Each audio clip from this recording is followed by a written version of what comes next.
नमस्कार विद्यार्थी मित्रांनो, स्वागत आहे तुम्हा सर्वांचं महा एक्झाम पॉइंट एज्युकेशनल यूट्यूब चॅनलमध्ये। तर मित्रांनो, पुणे महानगरपालिकेमार्फत जे मित्रांनो सरळ सेवा भरतीची नवीन एक मित्रांनो जाहिरात जी आहे ती प्रसिद्ध करण्यात आलेली आहे मित्रांनो, जे की आजच्या तारखेमध्ये आहे। तर मित्रांनो, या जाहिरातीमार्फत जे आहे वर्ग 1, वर्ग 2 आणि वर्ग 3 मधली सर्व पदे जे मित्रांनो सरळ सेवा भरतीने भरली जाणारी आहे। याबाबतचं मित्रांनो आज प्रसिद्धीपत्र देखील जारी करण्यात आलेलं आहे। तर मित्रांनो, ही जी जाहिरात आहे जे की 6 मार्च 2023 अन्वये प्रसिद्ध करण्यात येत आहे। या जे मित्रांनो ही सर्व जी आहे ती पदे भरली जाणारी आहे। तर मित्रांनो, आपण आता संपूर्ण डिटेलमध्ये आपण ही ॲडव्हर्टाइजमेंटची मित्रांनो आपण पाहणार आहोत। यामध्ये कोणकोणती पदे भरली जाणार आहेत, काय शैक्षणिक पात्रता असेल, कोणत्या पद्धतीने तुम्हाला अर्ज करायचा आहे आणि तुमची परीक्षा कधी होईल व कोणत्या पद्धतीने होईल आणि शैक्षणिक पात्रता तुमच्याकडे काय असेल, वेतन काय तुम्हाला दिलं जाईल, या सर्व प्रश्नांची उत्तरे आपण या एकाच व्हिडिओमध्ये मिळणार आहोत। तर व्हिडिओ खूप इम्पॉर्टंट आहे, व्हिडिओला शेवटपर्यंत आणि काळजीपूर्वक पहा। तर मित्रांनो, यामध्ये सुरुवातीला काही जाहिराती बाबतीमध्ये माहिती देण्यात आलेली आहे। त्यानंतर यामध्ये ऑनलाईन अर्ज भरण्यासाठीचा जो वेळापत्रक आहे तो देण्यात आलेला आहे, ज्यामध्ये ऑनलाईन पद्धतीने अर्ज जे आहे आजपासून सुरू झालेले आहेत 8 मार्च 2023 पासून। तर ऑनलाईन पद्धतीने अर्ज सादर करण्याचा जो अंतिम दिनांक आहे तो आहे 28 मार्च 2023 हा जो आहे अंतिम दिनांक आहे। त्यानंतर ऑनलाईन पद्धतीने तुम्हाला जो फी द्यायची आहे परीक्षा शुल्क त्याची देखील तारखी सेमच असणार आहे 8 ते 28 मार्च पर्यंत। आणि जे ऑनलाईन जे प्रवेशपत्र आहे तुमचे ॲडमिट कार्ड ते तुम्हाला परीक्षेच्या 7 दिवस अगोदर देण्यात येणारे असतील। त्यानंतर ऑनलाईन परीक्षेचा दिनांक जो आहे तो आहे एप्रिल किंवा मे 2023 संभाव्य ठेवण्यात आलेला आहे। त्यानंतर नोटमध्ये देण्यात आलेला आहे की परीक्षेचा दिनांक व वेळ केंद्र प्रवेशपत्रामध्ये नमूद केला जाईल। संभाव्य बदलाबाबत वेळोवेळी पुणे महानगरपालिके संकेतस्थळावर माहिती प्रसारित करण्यात येईल, जे की मित्रांनो तुमच्या ॲडमिट कार्ड किंवा तुमच्या एक्झामच्या वेळेस हे नोटिफिकेशन आहे त्यावेळी देण्यात येणार असेल। तर पाहूया आता की कोणकोणते पदे आहेत आणि किती जागा रिक्त आहेत कोणत्या पदाकरिता।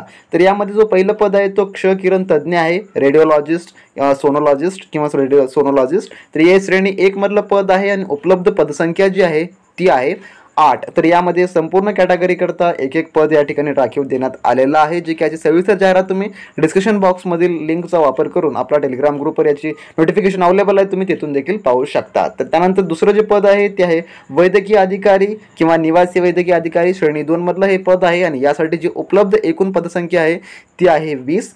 त्यानंतर जो आपलं तिसरं पद आहे तो आहे उपसंचालक प्राणी संग्रहालय, उप उद्यान अधीक्षक झू, ज्याला श्रेणी 2 मधलं पद आहे। तर यासाठी एकूण पदसंख्या 1 आहे। त्यानंतर चौथं पद आहे पशुवैद्यकीय अधिकारी, श्रेणी 2 मधलं पद आहे आणि यासाठी जो उपलब्ध पदे आहेत किंवा एकूण जे पद आहेत ते आहेत 2। त्यानंतर जो आपलं 5वं पद आहे तो आहे वरिष्ठ आरोग्य निरीक्षक, सीनियर सॅनिटरी इन्स्पेक्टर, त्यानंतर विभागीय आरोग्य निरीक्षक किंवा तर श्रेणी 3 मधलं हे पद आहे। यासाठी एकूण जी पदे आहेत उपलब्ध ती आहेत 20। त्यानंतर आपलं जो 6वं पद आहे ते आहे आरोग्य निरीक्षक, त्याला सेंटर इन्स्पेक्टर असं देखील म्हटलं जातं। हे श्रेणी 3 मधलं पद आहे आणि यासाठी एकूण जे रिक्त पदे आहेत ते आहेत 40। त्यानंतर जो 7वं पद आहे तो आहे कनिष्ठ अभियंता विद्युत, श्रेणी 3 मधलं पद आहे। यासाठी जे राखीव जागा आहेत ते आहेत 10। त्यानंतरचा जो आपला 8वं आहे पद ते आहे वाहन निरीक्षक, व्हेकल इन्स्पेक्टर, श्रेणी 3 मधलं पद आहे। यासाठी एकूण पदसंख्या जी आहे ती आहे 3। त्यानंतरचं जो आपलं 9वं पद आहे तो आहे मिश्रक किंवा औषध निर्माता, श्रेणी 3 मधलं पद आहे आणि यासाठी एकूण पदे जी रिक्त आहेत ते आहेत 15। त्यानंतरचं जो पद आहे पशुधन पर्यवेक्षक, लाईव्ह स्टॉक सुपरवायझरचं हे पद आहे। या श्रेणी 3 मधलं पद आहे आणि उपलब्ध संख्या जी आहे ती फक्त एका पदाकरता ही जी आहे जागा आहे। त्यानंतर आपलं 11वं पद जे की सर्वात इम्पॉर्टंट आहे अग्निशामक विमोचक किंवा फायरमॅन, श्रेणी 3 मधलं पद आहे आणि यासाठी सर्वात जास्त पदसंख्या ठेवण्यात आलेली आहे, ती म्हणजे 200 पदांसाठी फायरमॅनची ही जी भरतीची जाहिरात जी आहे ती काढण्यात आलेली आहे। आणि यामध्ये सर्व संवर्गातील जे कॅटेगरी वाईज या ठिकाणी सर्वांकरता या ठिकाणी जागा जी आहे ते रिक्त ठेवण्यात आलेल्या आहे। तर मित्रांनो, हे सर्वात अतिशय महत्त्वाचं पद आहे। जर तुम्ही फायरमॅन BMCच्या फायरमॅनची रिक्रुटमेंटची तुम्ही तयारी करत असाल तर तुम्ही या भरतीसाठी देखील तुम्ही इलिजिबल होऊ शकता मित्रांनो, यासाठी देखील तुम्ही अप्लाय करू शकता। तर मित्रांनो, हे होते पदांची नावे जी आणि रिक्त पदसंख्या, जी की ऑलमोस्ट ही जी भरतीची संख्या आहे ती आहे 320 जागांकरिता ही जी पदभरतीचं जाहिरात जी आहे ती काढण्यात आलेली आहे। तर यानंतर मित्रांनो या ठिकाणी जे पदनाम आणि जे दिव्यांग प्रवर्ग किंवा अपेक्षित शारीरिक पात्रता जे मागण्यात आलेले आहेत त्याबाबतची यामध्ये संपूर्ण माहिती देण्यात आलेली आहे। त्यानंतर मित्रांनो आपण या जाहिरातीमधले काही आपण महत्त्वपूर्ण मुद्दे पाहूया, ज्यामध्ये वेतन श्रेणी हा आपला महत्त्वाचा मुद्दा आहे। तर वेतन श्रेणी तुम्हाला 7व्या वेतन आयोगाप्रमाणे मिळणार आहे, ज्यामध्ये श्रेणीनुसार तुम्हाला पदसंख्या जे की वेतन श्रेणी आहे त्यानुसार तुम्हाला सर्व काही मिळणार आहे। जसं की आरोग्य सेवा श्रेणी 1 मधलं पद आहे, ज्यामध्ये क्ष किरण तज्ज्ञ, रेडिओलॉजिस्ट किंवा सोनोलॉजिस्ट हे पद येते। यासाठी तुम्हाला 67,700 ते 2,08,700 पर्यंत तुम्हाला एवढं जे आहे या ठिकाणी सॅलरी किंवा मानधन सॅलरी मिळणारे असेल. त्यानंतर जो आहे आरोग्य सेवा श्रेणी 2 ज्यामध्ये वैद्यकीय अधिकारी किंवा निवासी वैद्यकीय अधिकारी हे पद येते. यासाठी वेतन श्रेणी जी आहे 56,100 पासून ते 1,77,500 पर्यंत तुम्हाला या ठिकाणी जे वेतन श्रेणीचं मिळणार आहे. त्यानंतर उद्यान सेवा श्रेणी 2 ज्यामधलं उपसंचालक हे पद आहे जे की त्यामध्ये येते. त्यासाठी वेतन श्रेणी जी आहे ती आहे 49,100 ते 1,55,800. त्यानंतर उद्यान सेवा श्रेणी 2 पशुवैद्यकीय अधिकारी यासाठी मिळणार असेल वेतन श्रेणी जे की S15 ची ज्यामध्ये 41,800 ते 1,32,300 एवढी वेतन श्रेणी असेल. त्यानंतर आरोग्य सेवा श्रेणी जे की आरोग्य सेवा श्रेणी 3 मधलं पद ज्यासाठी जे पदनाम आहे ते वरिष्ठ आरोग्य निरीक्षक किंवा सिनियर सॅनिटरी इन्स्पेक्टर विभागीय आरोग्य निरीक्षक यासाठी जे तुम्हाला वेतन श्रेणी असेल ते आहे 41,800 ते 1,32,300. त्यानंतर जे आपलं 6वं पद आहे जे की अभियांत्रिक सेवामधलं कनिष्ठ अभियंता विद्युत यासाठी तुम्हाला मिळणार असेल 38,700 ते 1,22,800. त्यानंतर जे पद आहे ते आहे तांत्रिक जे की आरोग्य सेवा श्रेणी 3 मधलंच आरोग्य निरीक्षक आणि सॅनिटरी इन्स्पेक्टर यासाठी तुम्हाला 35,400 ते 1,12,400 एवढं वेतन श्रेणी असेल. त्यानंतर 8वं पद आहे तांत्रिक सेवा जे की श्रेणी 3 मधलं पद आहे वाहन निरीक्षक किंवा व्हेकल इन्स्पेक्टर ज्यासाठी तुम्हाला मिळणार असेल वेतन श्रेणी 35,400 ते 1,12,400 एवढं. त्यानंतर आरोग्य सेवा श्रेणी जे की 3 मधलं आहे मिश्रक व औद्योगिक निर्माता यासाठी तुम्हाला 29,200 ते 92,300 एवढं वेतन श्रेणी असणार असेल. आणि जे उद्यान सेवा आहे श्रेणी 3 मधलं पशु अधन पर्यवेक्षक लाईव्हस्टॉक सुपरवायझर यासाठी 25,500 ते 81,100 एवढं मिळणार असेल जे की तुम्हाला वेतन. त्यानंतर अग्निशमन सेवा श्रेणी 3 मधलं हे पद आहे अग्निशामक विमोचक किंवा फायरमॅन यासाठी तुम्हाला 19,900 ते 63,200 एवढं जे आहे तुम्हाला वेतन श्रेणीमध्ये मिळणारं वेतन असणारं असेल. तर मित्रांनो हे संपूर्ण काही 7व्या वेतन आयोगानुसार तुम्हाला देण्यात येणारं वेतन आहे. तर मित्रांनो असा होता वेतनचा आकडा. त्यानंतर पात्रता पाहूया आपण की यामध्ये तुमच्याकडे काय पात्रता असावी. पहिला मुद्दा आहे उमेदवार भारतीय नागरिक असावा जे की आहोत आपण. त्यानंतर संवर्ग जे की आरोग्य सेवा श्रेणी 1 मधलं जे पद आहे क्ष किरण तज्ञ रेडिओलॉजिस्ट किंवा सोनिओलॉजिस्ट यासाठी जे आहे पात्रता ठेवण्यात आली आहे की मान्यता प्राप्त विद्यापीठाची MD क्ष किरण तज्ञ किंवा MBBS DMRD व DMRD नंतरचा क्ष किरण शास्त्र विभाग विषयातील किमान 5 वर्षाचा अनुभव किंवा समकक्ष पदवी असावी लागेल तर तुम्ही या पदाकरता अप्लाय करत असाल. त्यानंतरचा जो आहे पद वैद्यकीय अधिकारी किंवा निवासी वैद्यकीय अधिकारी यासाठी मान्यता प्राप्त विद्यापीठाची वैद्यकीय पदवी म्हणजे की तुमच्याकडे MBBS असणं गरजेचं आहे. अनुभव शासकीय निमशासकीय स्थानिक स्वराज्य संस्थेकडील खाजगी रुग्णालयाकडील संबंधित कामाचा 3 वर्षाचा अनुभव तुम्हाला या ठिकाणी मागण्यात आलेला आहे.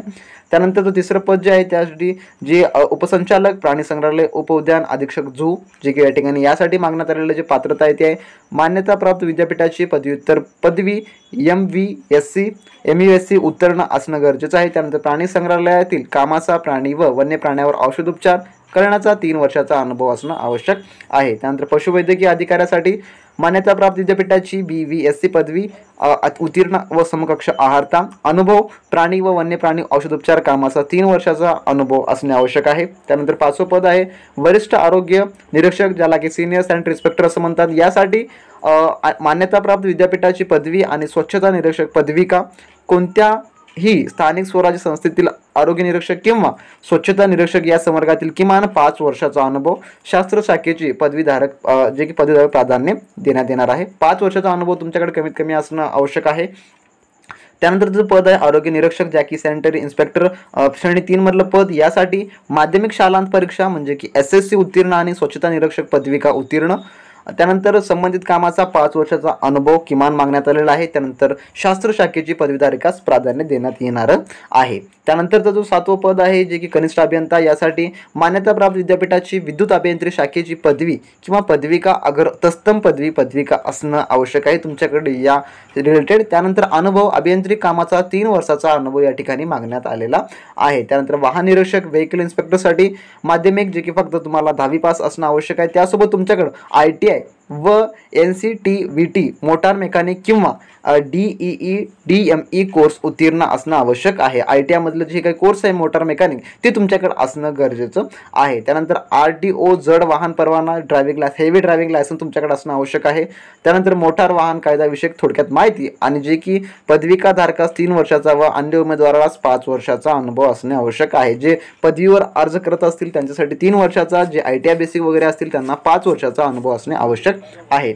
त्यानंतरचा जो पद आपला आहे जे की 90 पद मिश्रक औषध निर्माता, यासाठी उच्च माध्यमिक शालांत परीक्षा विज्ञान शाखा उत्तीर्ण जे की 12वी सायन्स असणं आवश्यक आहे. त्यासोबतच जे तुमचं डी फार्मसी असेल तर डी फार्मसीमधील ते देखील या ठिकाणी तुमच्याकडे अनुभव असणं आवश्यक आहे. त्यानंतर औषध निर्माता शास्त्र पदधारक उमेदवारास प्राधान्य, संबंधित कामाचा 3 वर्षाचा अनुभव असणे आवश्यक आहे मिश्रक किंवा औषध निर्माता या पदाकरिता.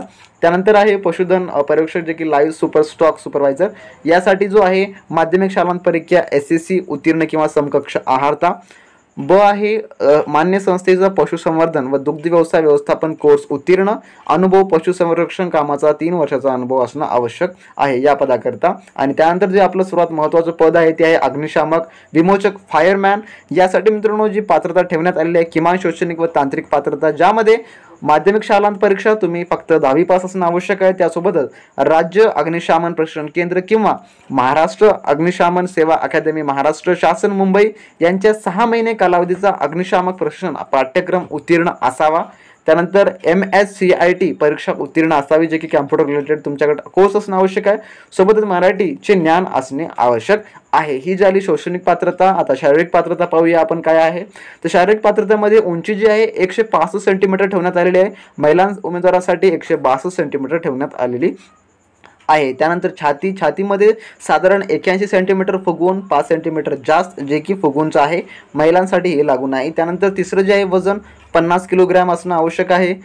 चौथा जो मुद्दा आहे दृष्टी चांगली असणं आवश्यक आहे. आणि वयोमर्यादामध्ये नामनिर्देशन खुल्या प्रवर्गातील उमेदवारांची वय वर्ष 38 पेक्षा अधिक व मागासवर्गीय उमेदवारांसाठी वय वर्ष 43 पेक्षा अधिक नसावे, जे की तुम्हाला एज रिलॅक्शन देखील या ठिकाणी एलिजिबल ठेवण्यात आलेलं आहे. तर थोडक्यात फायरमॅन पदासाठी खूप सारे कॅन्डिडेट इंटरेस्टेड असतात, त्यासाठी हे सर्वात महत्त्वाचं आहे. तर या संदर्भात आपल्या चॅनलवर उद्या सकाळी मित्रांनो एक डिटेल व्हिडिओ येईल जे की अग्निशामक रिलेटेड असेल, ज्यामध्ये तुम्हाला सर्व काही माहिती सांगण्यात येणारी असेल. तर थोडक्यात मित्रांनो ओव्हरऑल या पदांकरता अशी एज्युकेशन क्वालिफिकेशन मागण्यात ठेवण्यात आलेलं आहे आणि वेतन श्रेणी देखील मी तुम्हाला सांगितलेली आहे. त्यानंतर यासाठी जे अर्ज करण्याची जी पद्धत आहे ती आता आपण थोडक्यात समजून घेऊया, जे की वयोमर्यादा देखील तुम्हाला आता माहिती झाली आहे की कमीत कमी 18 आणि जास्तीत जास्त जे आहे अमागासाठी 38, मागासवर्गीय अनासाठी 43, जे की सर्वांना माहितीच असते. त्यानंतरचं आपण पाहूया यामध्ये निवड पद्धत. निवड पद्धतीसाठी तुम्हाला जे आहे ते ऑनलाईन पद्धतीने एक परीक्षा ठेवली जाणारी असेल आणि त्या ऑनलाईन परीक्षेमध्ये तुम्हाला पात्रता मिळवावी लागणारी असेल. त्यानंतर मित्रांनो आपण पाहूया यामध्ये जे तुमचं आता फीस जे आहे ते फीस आता किंवा त्यानंतर पाहूया अर्ज भरणे. अर्ज भरण्यासाठी तुम्हाला जी PMCC.official वेबसाईट आहे त्यामध्ये जाऊन रिक्रुटमेंटच्या टॅबवर क्लिक करून तुम्हाला तेथून जे आहे आजपासून तुम्ही त्या ठिकाणी अर्ज करू शकाल. त्यानंतर पाहूया मित्रांनो आपण फी संदर्भात थोडक्यात माहिती. तर आज साधारण फीस शुल्क परीक्षा शुल्क, तर परीक्षा शुल्कमध्ये हे सर्वात महत्त्वाचं आहे. तर खुल्या प्रवर्गाच्या उमेदवारांसाठी 1000 रुपये फी ठेवण्यात आलेली आहे. तर मागास प्रवर्गाच्या उमेदवारांसाठी 900 रुपये फी जे या ठिकाणी ठेवण्यात आलेली आहे. फक्त ऑनलाईन पद्धतीने शुल्क अदा करण्यात यावे. माजी सैनिक, दिव्यांग, माजी सैनिक यांच्यासाठी परीक्षा शुल्क माफ राहील. तर हे मित्रांनो सर्वात महत्त्वाचं आहे. जागा फक्त 320 आहेत, परंतु यासाठी परीक्षा फी जी आहे सर्वात जास्त ठेवण्यात आलेली आहे. खुल्या प्रवर्गासाठी 1000, तर मागास प्रवर्गासाठी 900 रुपये, फक्त 100 रुपयाचा फरक या ठिकाणी देण्यात आलेला आहे. तर बाकी सर्व काही नाही मित्रांनो. आता त्यांनी परीक्षा घेण्याचा जर निर्णय घेतला तर ते परीक्षा घेऊ असे या ठिकाणी सांगण्यात आलेलं आहे, जे की या ठिकाणी तुम्ही पाहू शकता. श्रेणी ब ते श्रेणी क मधील पदांसाठी अग्निशामक विमोचक फायरमॅन या पदाव्यतिरिक्त परीक्षा घेण्याचे निश्चित झाल्यास ती खालीलप्रमाणे राहील. परीक्षेसाठी मराठी, इंग्रजी, सामान्य ज्ञान, बुद्धिमत्ता चाचणी या विषयावर वस्तुनिष्ठ बहुपर्यायी प्रश्न असतील. 100 प्रश्न वस्तुनिष्ठ बहुपर्याय म्हणजे की MCQ टाईपचे असतील. एका प्रश्नासाठी 2 मार्क, अशा प्रकारे 100 प्रश्न इक्वल टू 200 गुण तुम्हाला या प्रकारे असणारे असतील आणि 2 तासाचा वेळ जो आहे या ठिकाणी देण्यात येणारा असेल. परंतु मित्रांनो यासाठी एक पद आहे जे की अग्निशामक, त्यासाठी 100% परीक्षा तुमची होणारी आहे, ज्यासाठी तुम्हाला जे की 60 प्रश्न विचारले जातील.